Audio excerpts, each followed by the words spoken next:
L'Actuel Ouest, le rendez-vous média, chaque mercredi sur Sun. Et un rendez-vous média consacré comme chaque troisième mercredi du mois aux publications de la revue 303, revue Art, Recherche et Création des Pays de la Loire et des éditions 303. La revue qui consacre son dernier ouvrage à l'usine Lu. Vous en êtes l'autrice Pascaline Vallée, bonjour. Bonjour. Vous êtes journaliste et vous signez donc ce numéro, l'usine Lu, des Lefebvre utiles au lieu unique. L'occasion au fil des pages de cet ouvrage de s'intéresser à cet emblème de Nantes et on va le voir aux identités multiples de ce lieu. Alors où et quand surtout commence l'histoire à laquelle vous vous êtes intéressé dans cet ouvrage ? Elle commence très tôt, à la fin du 19e siècle. Quand, oui, justement. Quand Jean-Romain Lefebvre est arrivé à Nantes dans l'idée de créer une petite boutique artisanale qui fabriquait des biscuits. Alors une petite pâtisserie artisanale à Nantes qui va se développer, on l'imagine bien parce qu'on les connaît beaucoup plus maintenant. Comment est-ce que tout ça se met en place ? En fait, c'est un de ses fils, Louis, qui a pris la relève à sa mort, qui a vraiment développé, donné sa dimension d'industrie à cette entreprise familiale.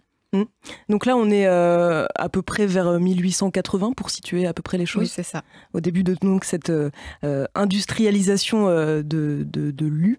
Et là, c'est à ce moment-là que l'usine s'installe sur les bords de Loire à Nantes, c'est bien ça ? Oui. Alors l'entreprise s'était déjà pas mal développée. Il y avait une boutique rue Boileau, une boutique historique, tenue par Pauline Isabelle Utile, donc la deuxième partie du Lefebvre Utile.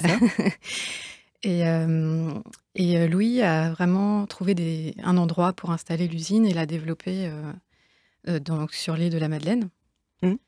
D'ailleurs, juste vous parliez des deux parties de ce nom Lefebvre Utile. On apprend aussi dans ce livre qu'il existe d'autres particules qui peuvent être accolées au nom Lefebvre, notamment dans d'autres parties de la France, c'est bien ça ? Oui, en fait, cette réunion s'est faite pour se distinguer, parce que donc, quand Jean-Romain est parti de l'Est de la France, c'était aussi pour ne pas faire concurrence à ses frères, qui étaient aussi pâtissiers. Et donc, ces frères ont chacun pris le nom de leur femme accolé au nom Lefebvre pour créer leur entreprise. Donc, on a Lefebvre Denise, il me semble, oui. Un peu plus loin dans l'Est de la France, et puis Lefebvre... Georges, c'est ça ? Je sais plus non plus. Je sais pas si elles ont perduré ces marques-là. Il me semble que c'est ça. Alors, pour revenir à la fin des années 1800, donc Louis reprend la société, s'installe en bord de Loire, lance un petit peu l'industrialisation.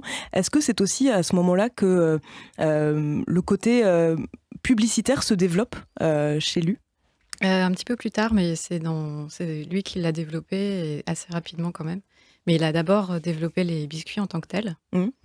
Et donc, c'est à ce moment-là qu'émerge le petit beurre ? Oui, tout à fait. Exactement. C'est Louis qui a lancé ça. Dont il a plus ou moins piqué l'idée, paraît-il, mais c'est assez obscur. Ok, on en apprend tous les jours. Alors, accent mis un peu plus loin sur la publicité, on pense forcément aux affiches et aux boîtes des petits Lus. C'est précurseur ? Oui, tout à fait. En fait, oui, effectivement, il l'a fait assez tôt. Déjà, des artistes étaient invités à décorer des boîtes de biscuits, alors que ça ne se faisait pas encore beaucoup à l'époque. Et dès que la publicité s'est développée, il a vraiment été là-dedans et créé des images qui se sont retrouvées un peu partout sur les murs, mais aussi dans des objets comme des calendriers ou des choses qui pouvaient être collectionnées par les gens, ce qui a fait cette affection aussi pour ces images. Alors, au travers de cet ouvrage, de ce livre, on s'intéresse au lieu en fait de l'usine qui est, on le sait aujourd'hui, devenu le lieu unique à Nantes. À quel moment est-ce que l'entreprise abandonne, on va dire, cet endroit ? Alors, ça s'est fait un peu progressivement, mais en gros, après la Seconde Guerre mondiale, déjà, il y a eu toute cet effort de reconstruction. Donc, il y a eu des moyens qui ont été mis là-dedans. Et petit à petit, l'industrie s'est automatisée. Donc, il y a eu besoin de moins de place. Donc, les propriétaires ont cherché à revendre aussi des espaces qui ne servaient plus. Et petit à petit, il a été décidé de s'installer en dehors de la ville pour vraiment créer des bâtiments dédiés et revendre donc ceux qui étaient à Nantes. D'où cette question qui va se poser dans les années 80, on va dire 1980. Que faire de ce lieu ? C'est la question qui s'est posée à ce moment-là. Oui, mais il n'y avait pas beaucoup de réponses à l'époque. Exactement. Quelles ont été les options envisagées La première radicale, c'était de tout raser et de laisser ça à la ville. En fait, il y avait des gros projets, notamment d'autoroute au cœur de la ville à l'époque, qui font un petit peu froid dans le dos quand on voit ça maintenant. Et, ou de revendre à des promoteurs, parce que le centre-ville s'était peu à peu élargi. Et donc, l'endroit lui-même est passé de périphérie à vraiment centre de la ville. Donc, ça intéressait de plus en plus de gens. Même si ce n'était pas encore un quartier très fréquentable à l'époque, il y avait cette question-là. Et ensuite, il y a eu beaucoup de projets qui n'ont pas abouti. Ça a failli être un centre d'art contemporain, ça a failli être un musée dédié à l'industrie aussi. Donc ça a mis du temps à se décider. Et on se rend compte à la lecture des pages de l'ouvrage aussi que le sujet de que faire de ce lieu est aussi un sujet politique qui a pu être porté par des politiques plus ou moins axées sur la culture dans les années 80, c'est bien ça ? Oui, tout à fait. On pense notamment, d'ailleurs, après l'élection de François Mitterrand, où un peu une vague culturelle a un petit peu déferlé. C'est à ce moment-là un peu que c'est peut-être joué l'avenir du lieu ? Alors, c'est un peu plus tard.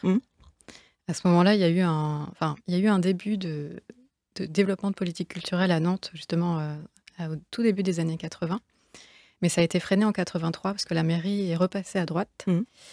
Et là, ça n'a plus du tout été le même son de cloche. Donc la culture dite alternative s'est un peu retrouvée exilée. Et c'est vraiment avec l'arrivée de Jean-Marc Ayrault en 89 que ça s'est développé. Et donc jusqu'à devenir ce qui est aujourd'hui le lieu unique.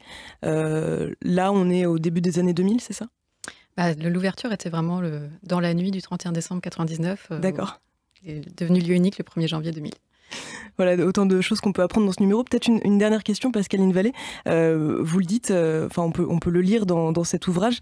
Le lieu unique, en tout cas l'usine Lu, c'est un symbole très fort à Nantes, mais c'est aussi un symbole de Nantes. Quelle est la popularité de ce lieu ou de cette entreprise au-delà des frontières nantaises ? Alors, elle est multiple. Il y a vraiment l'aspect biscuit qui est toujours très présente. Cette tour qui a été reconstruite donc en 98, elle est restée un emblème de l'industrie pour beaucoup de gens. Et donc il y a cette image des biscuits, et d'un autre côté, il y a aussi le lieu unique qui a été beaucoup visité par les professionnels au début des années 2000, parce que c'était assez précurseur d'avoir un lieu comme ça culturel, hyper dynamique et mouvant en fait, dans ce qui était une friche industrielle avant. Et je sais que des gens l'envient à l'étranger. À l'étranger même. Donc. Oui. Ok, en tout cas, toutes ces infos, on peut les retrouver à la lecture des pages de cet ouvrage, L'usine Lu des Lefebvre-Utile au lieu unique, dont vous êtes l'autrice Pascaline Vallée. Merci beaucoup pour ces explications. Merci à vous. Le rendez-vous média, en podcast et en vidéo sur MySub.